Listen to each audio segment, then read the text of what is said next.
L'avenir du monde, c'est la jeunesse. Sans la jeunesse, c'est fini. La population vieillit et puis ça s'arrête là. Hein? Et Chinua Achebe a écrit un livre en anglais, Things Fall Apart. Le monde s'effondre. Sans la jeunesse, le monde va tomber, ça va être le chaos. Donc, il faut entretenir la jeunesse. Il faut parler avec la jeunesse. Et dans les rôles, dans la répartition des rôles, il faut toujours tenir compte de la jeunesse, leur donner un rôle à jouer. Il faut conscientiser les jeunes. Il faut, comment on dit, leur donner la responsabilité. C'est quoi? Un verbe là, pour dire, il faut responsabiliser les jeunes. Il faut les responsabiliser. Ah, moi, je suis pour ça, hein. Je vous assure que si j'étais chef de l'église, je n'ai pas les qualités à être chef de l'église parce que je ne suis pas tendre. Mais si l'Éternel m'avait choisi comme chef de l'église, mon adjoint serait un jeune.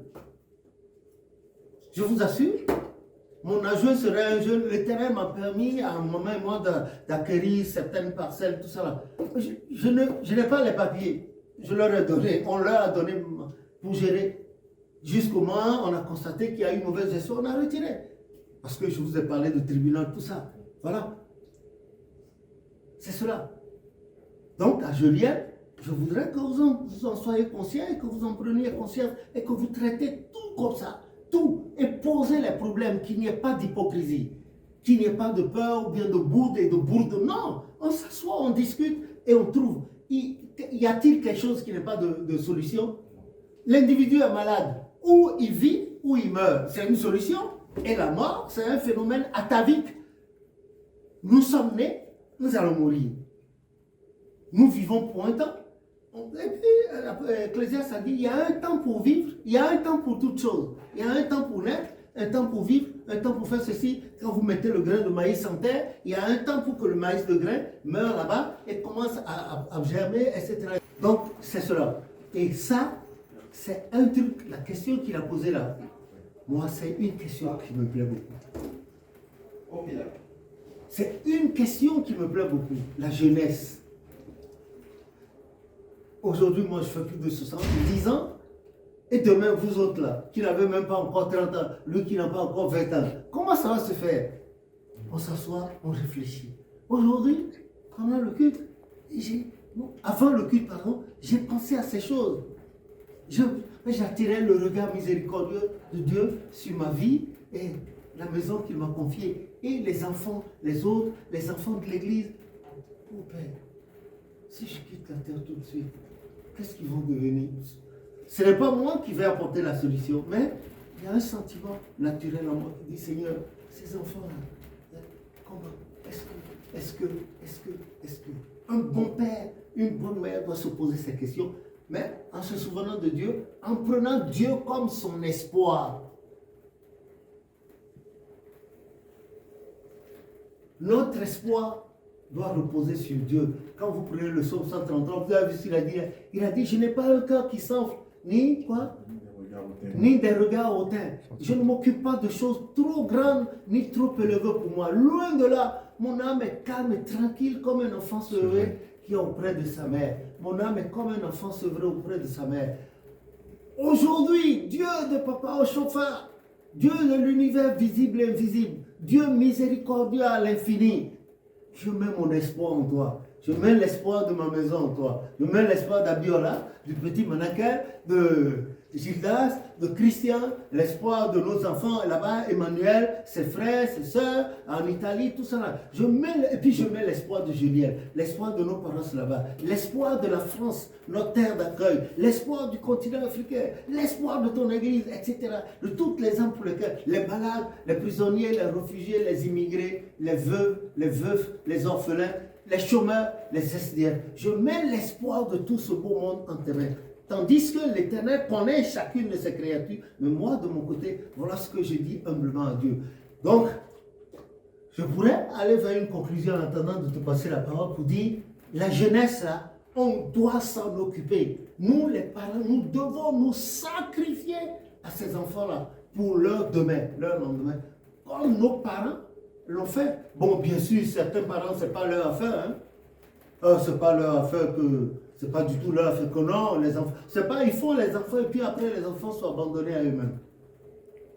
Mais papa, Oui? quand bien même tu te sacrifies pour les enfants et que les enfants ne t'écoutent pas, comment... Non, les enfants, ça dépend de comment vous avez, quelle a été la base de votre union avec leur maman ou bien avec leur papa. C'est ça. Il y a tout ça qui interfère.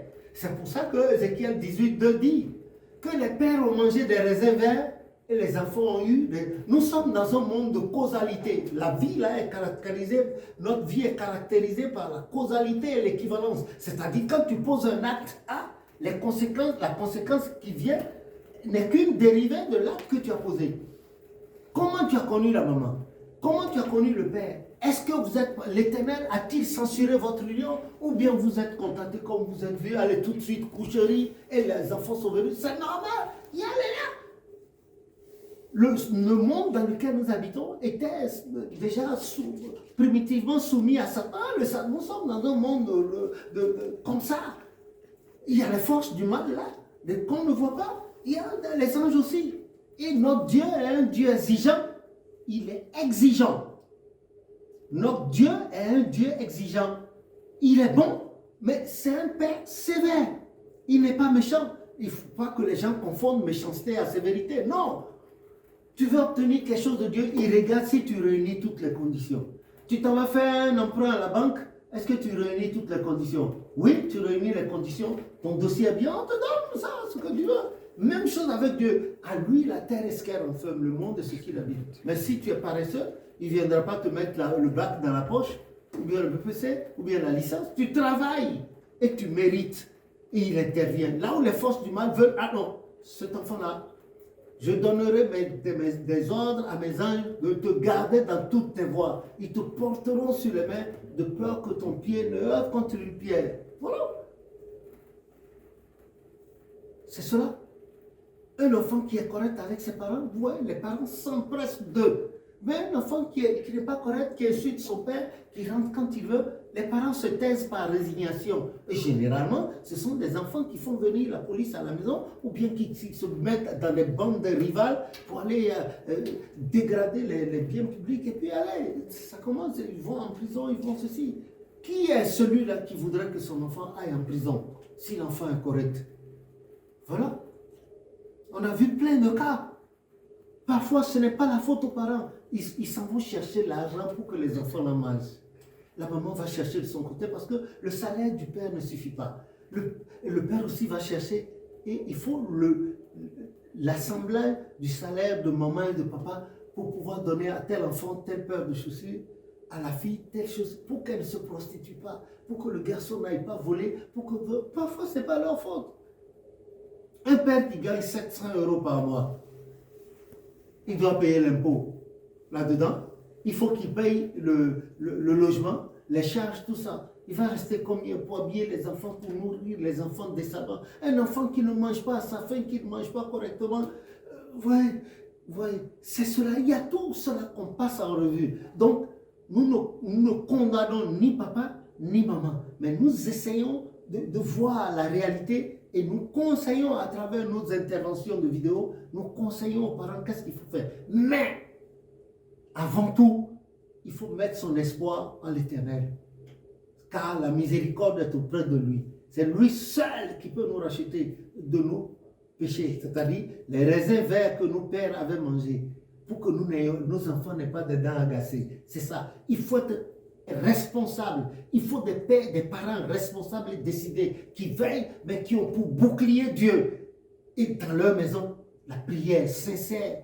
Et il faut voir la symbiose entre le père et la mère, la concorde, une complicité entre le père et la mère. Ce que le père dit, c'est ce que la mère dit. Ce que la mère dit, c'est ce que le père dit. Même si la mère a tort, vous prenez position pour elle devant les enfants. Même si le père a tort, maman prend position avec papa. Et après, ils vont régler le reste. Les enfants vont prendre peur. Mais dès lors qu'il y a un trou entre papa et maman, c'est fini.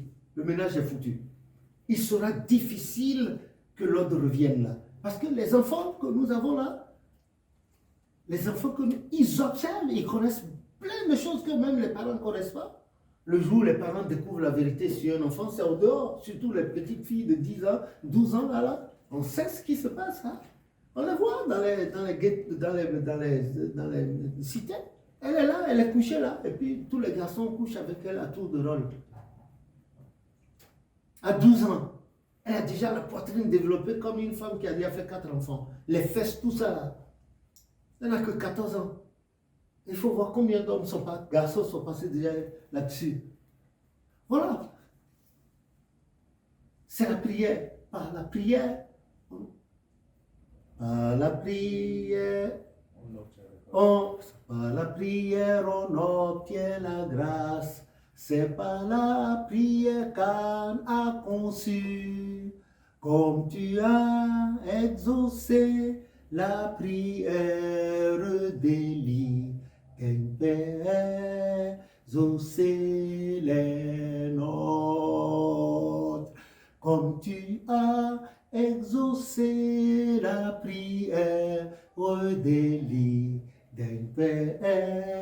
exaucé les nôtres. Amen. Le Père va t'exaucer, mais la condition sine qua non, quel est l'état de ton cœur par rapport à Dieu?